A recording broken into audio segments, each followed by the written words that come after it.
कक्षा 12वीं की हिंदी ऑनलाइन कक्षा में आप सभी का स्वागत है। अगला पाठ हम लोगों को समय के ढेर पढ़ना है। इसके कवि हैं गिरिजा कुमार माथुर। कविता का अध्ययन करने के पहले हम लोग कवि के जीवन परिचय से परिचित होते हैं। तो आइए गिरिजा कुमार माथुर का जीवन परिचय का अध्ययन करते हैं। गिरिजा कुमार माथुर का जन्म मध्य प्रदेश के अशोक नगर में 1919 में हुआ था। इनके पिता देवीचरण माथुर ये पेशे से शिक्षक थे और सुशिक्षित और संगीत कला में विशेष रुचि रखते थे। सितार वादन में बड़ा ही रुचि रखते थे। इनकी माता लक्ष्मी देवी थी, वो भी सुशिक्षित महिला थी। इनकी पत्नी का नाम शकुंतला माथुर था, वे भी एक कवयित्री थी। दूसरे तार सप्तक के कवियों में इनका जो है प्रथम कवित्री होने का श्रेय इनको मिलता है। गिरिजा कुमार माथुर की शिक्षा दीक्षा के संबंध में आइए जानते हैं। तो प्रारंभिक शिक्षा इनकी घर पर हुई और इंटरमीडिएट की शिक्षा स्थानीय कॉलेज से हुई।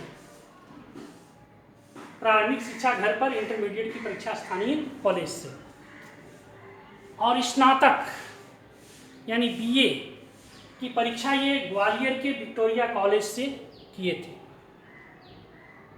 स्नातकोत्तर यानी MA, master of arts MA, तो स्नातकोत्तर की परीक्षा 1941 ईस्वी में ये लखनऊ विश्वविद्यालय से किए थे और स्नातकोत्तर इन्होंने अंग्रेजी में किया था और यहीं से इन्होंने वकालत की परीक्षा भी पास की थी।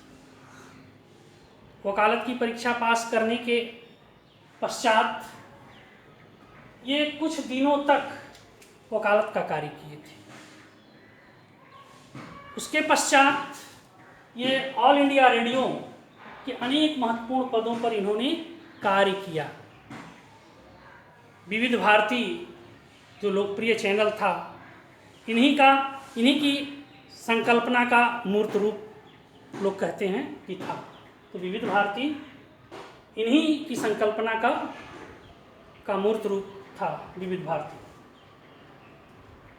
दूरदर्शन के ये उप महानिदेशक के पद से अवकाश ग्रहण किए। दूरदर्शन के उप महानिदेशक के पद पर ये यहीं से अवकाश ग्रहण किए और ये प्रथम तार सप्तक जो 1943 में प्रकाशित हुआ था, तो प्रथम तार सप्तक के कवियों में ये एक थे। तो प्रथम तार सप्तक हम लोग जानते हैं कि यहीं से प्रयोगवाद शुरू होता है। तो प्रयोगवाद में जो प्रयोगवादी कवि थे वो कुछ नया करने के लिए सोचते थे। जो उनकी कुंठित वासनाएं थीं उनको जो है तृप्त करने और उनका वर्णन करने में इनको आनंद आता था। और कहते हैं कि जो प्रयोगवादी कवि थे वे क्षणवादी थे। क्षणवादी का मतलब होता है कि वर्तमान क्षण को ही वो बहुत अधिक महत्व देते थे। उनको भूत की चिंता नहीं थी, उनको भविष्य की चिंता नहीं थी। जो वर्तमान है उसी को वह बहुत ही सजगता से बहुत अच्छी तरह जीना चाहते थे, उनका उपयोग करना चाहते थे। तो प्रथम तार सप्तक 1943 में प्रकाशित हुआ था। इसमें तार सप्तक माने 7 कवि, जिसमें मुक्तिबोध थे, यानी गजानन माधव मुक्तिबोध, नेमिचंद्र जैन, भारत भूषण अग्रवाल, प्रभाकर माचवे, गिरजा कुमार माथुर, यही गिरजा कुमार माथुर जो समय के ढेर के कवि हैं, रामविलास शर्मा अगे, यानी सच्चिदानंद हीरानंद वात्स्यायन अगे, यही प्रथम तार सप्तक के 7 कवि थे। यहीं से प्रयोगवाद का प्रारंभ माना जाता है। तो गिरजा कुमार माथुर की जो प्रमुख रचनाएं, मंजीर इनकी प्रथम काव्य रचना मानी जाती है। नाश और निर्माण, धूप के धाम, शिलापंख, चमकीले आदि ये काव्य संग्रह हैं। गद्य साहित्य में भी इन्होंने लिखा है, नाटक, एकांकी, आलोचना आदि। तो गिरजा कुमार माथुर प्रारंभ में ब्रज भाषा में लिखना प्रारंभ किए, लेकिन ये माखनलाल चतुर्वेदी आदि जैसे कवियों के संपर्क में आने के पश्चात इन्होंने हिंदी में लिखना प्रारंभ किया और हिंदी को इन्होंने समृद्ध किया।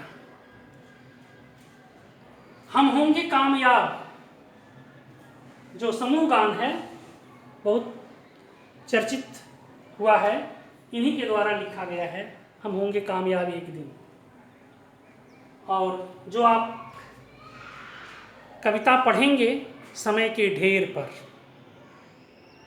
इस कविता में भी आप देखेंगे कवि के अंदर निराशा का भाव है, विषाद का भाव है, कुछ अपने को असफल पाता है।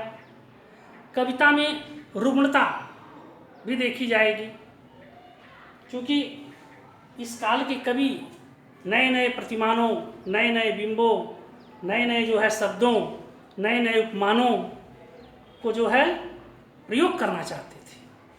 तो कहीं कहीं कविता जो है वह नए उपमानों, नए बिंबों के चक्कर में थोड़ा बोझिल भी हो गई है। तो इस कविता में कवि का क्षणवादी दृष्टिकोण परिलक्षित होता है। कवि को ये खल रहा है कि जो समय है वह निकले जा रहा है। कवि जो है समय की, सेकंड की जो सुई चल रही है टिक टिक करते हुए, कवि को काफ़ी मर्माहत करती है।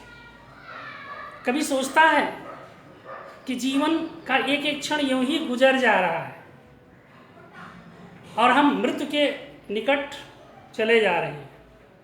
तो इससे वह काफ़ी व्यथित है। तरह तरह के उपमानों, तरह तरह के जो है ये बिंबों का सहारा लेता है। परिवेश, परिस्थिति से वह संघर्ष करना चाहता है। अतः जो है ये कविता आप देखेंगे कि क्योंकि किसी को भी आगे बढ़ने में परिवेश का बहुत ही महत्वपूर्ण योगदान होता है, लेकिन आदमी परिवेश से संघर्ष करके आगे बढ़ना चाहता है। यदि परिवेश उसके अनुकूल नहीं है तो परिवेश से उसको संघर्ष करना पड़ता है। तो कवि भी इस कविता में संघर्ष करते हुए दिखाई पड़ रहे हैं। और अगले दिन हम लोग जो है ये समय के ढेर पर कविता को सविस्तार व्याख्या सहित पढ़ेंगे। आज यहीं तक, धन्यवाद।